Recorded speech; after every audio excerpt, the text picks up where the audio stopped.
Preparations for maintenance.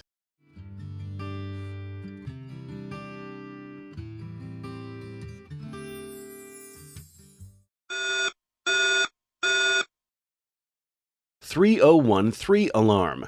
Abnormal battery expansion module communication. Please take the following actions. Check whether the internal signal cables of the ESS are reversely connected. Disconnect the power supply.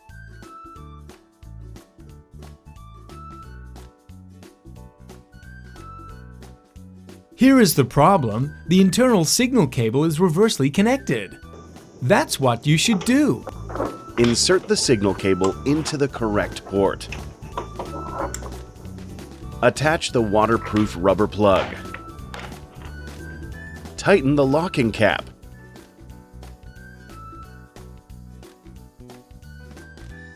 Connect the power supply.